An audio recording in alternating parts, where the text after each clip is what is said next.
Hey there, Vernacular Faithful.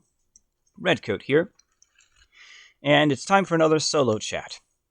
Today, we'll be talking about the concept of meaningful interaction, but specifically, we're going to be digging into the meaning aspect of that term and exploring the idea of derived meaning and embedded meaning.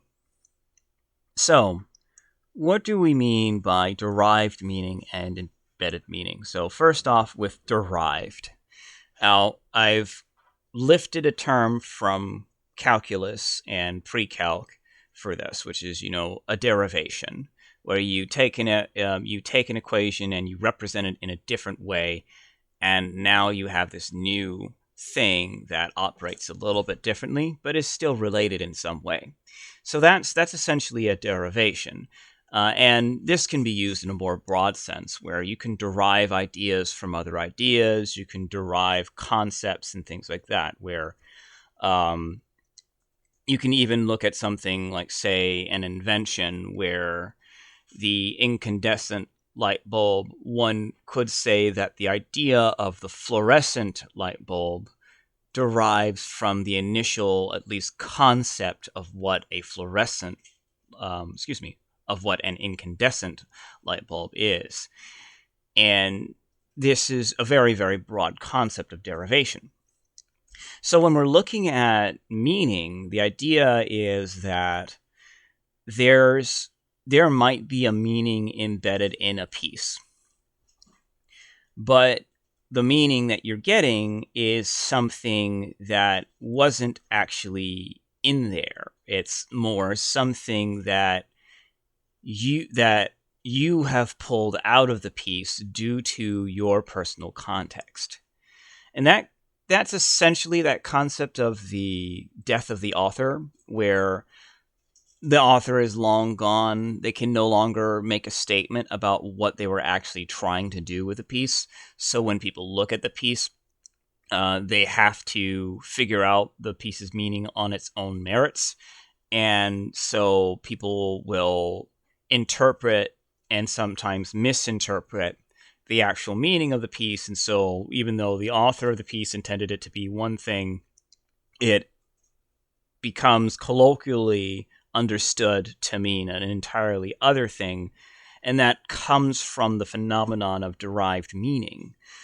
Moreover, if we're looking at abstract art, the abstract art really thrives on that concept of derived meaning, because a large part, in my opinion, a large part of abstract art is an exercise in style, in stylistic acumen, doing a whole bunch of different things that draw the eyes and make the piece very unique, and just make it compelling. It makes you want to ask the question of why.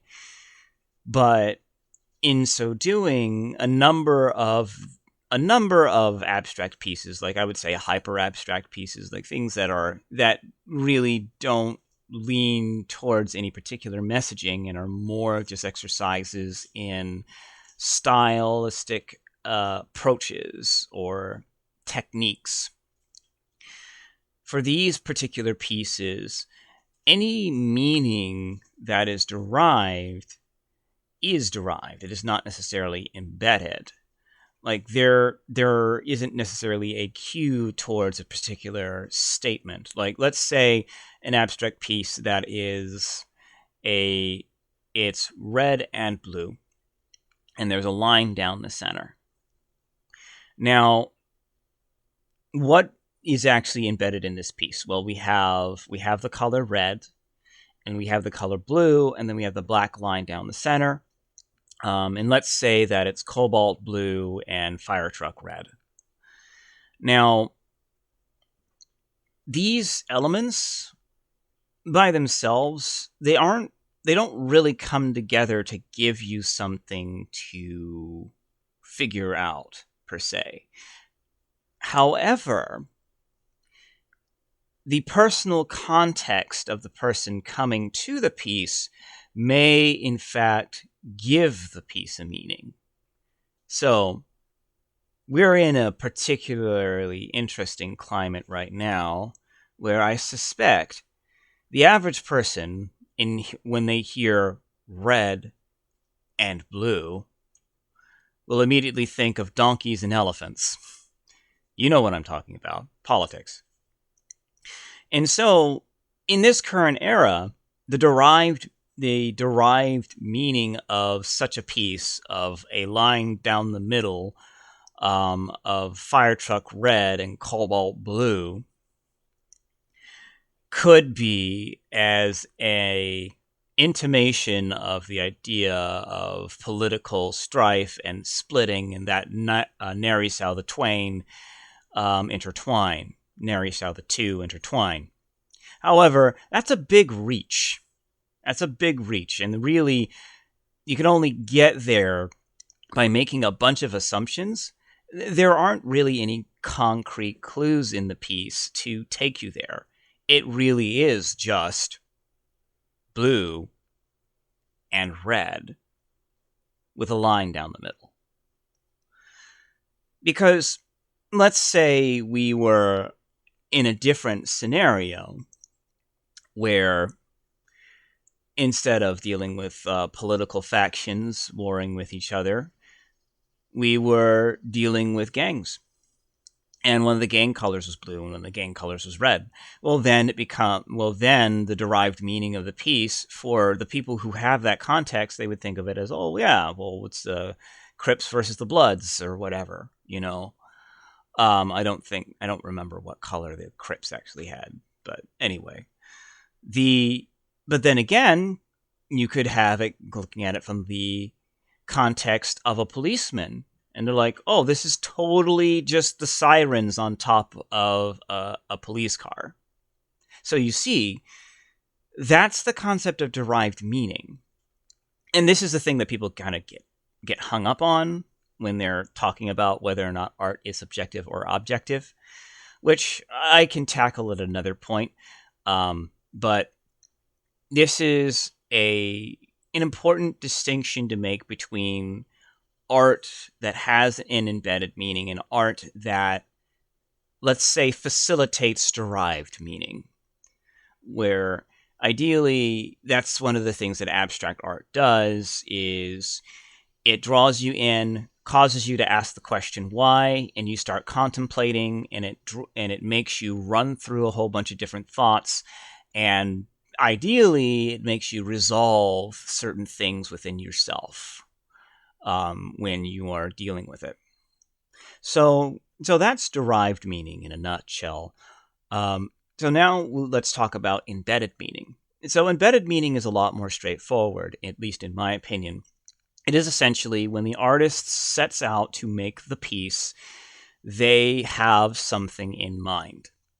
And if we're looking at the classical artists, like a lot of the classical artists, they wanted to do replications of reality, or perhaps not replications of reality, but intimations of reality, and in some cases, exaggerations of reality.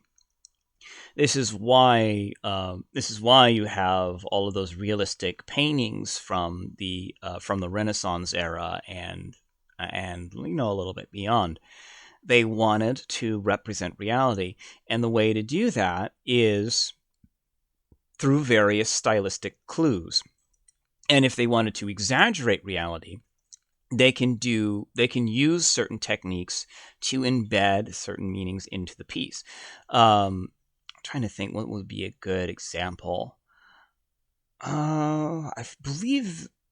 Well, I'm not going to be able to remember the names of these things because I'm not a what do you call? I'm not a university art student, so I haven't really studied these things in detail.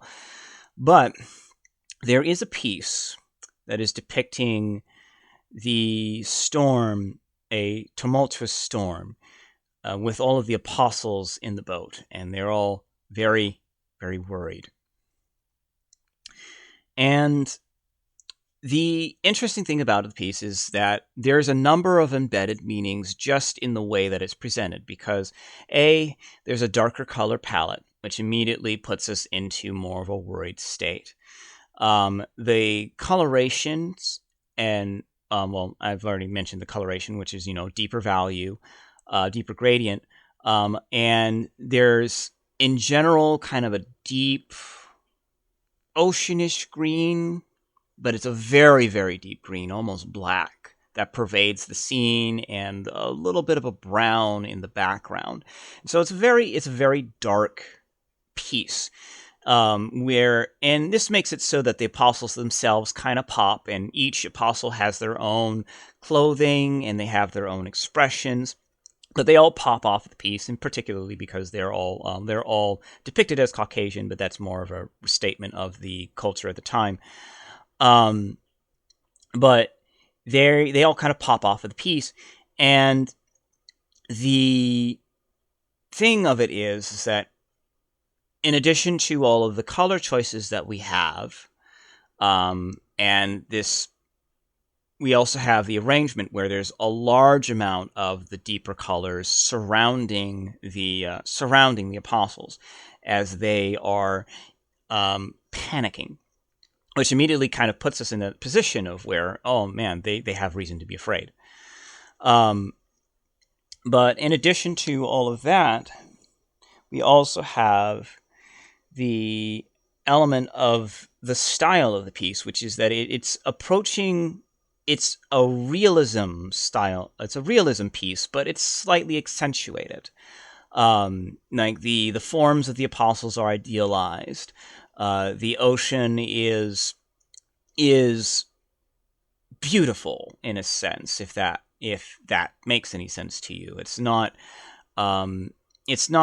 for lack of a better term, half-assed. It is intended to replicate the beauty of reality, and in so doing imparts a sense of, how would I put it, celestiality to it. Yes, I suppose that would be a role for it. It kind of gives it a sense of holiness, which makes sense because this is a depiction of the apostles in panic on the ocean, trying to deal with things. Now, I don't remember everything about the piece, but just in everything that we've explained here, you'll notice that there's a number of techniques used to guide one towards certain thoughts and intimations with regards to what they're seeing.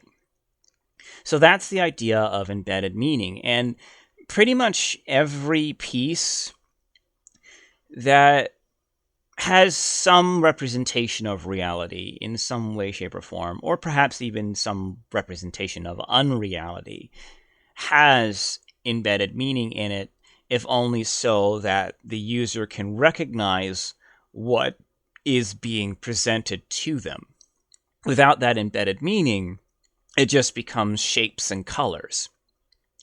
And I would dare say that the whole point of being an artist is navigating that particular aspect of artistic creation, which is figuring out how to embed meanings and to be able to do it not just accidentally, but with willful intention, let's say. Being an artist is essentially learning how to present different embedded meanings such that another user will look at it and understand what you're saying, even though you haven't said a word. Or, as they say, making a picture that is worth 1,000 words.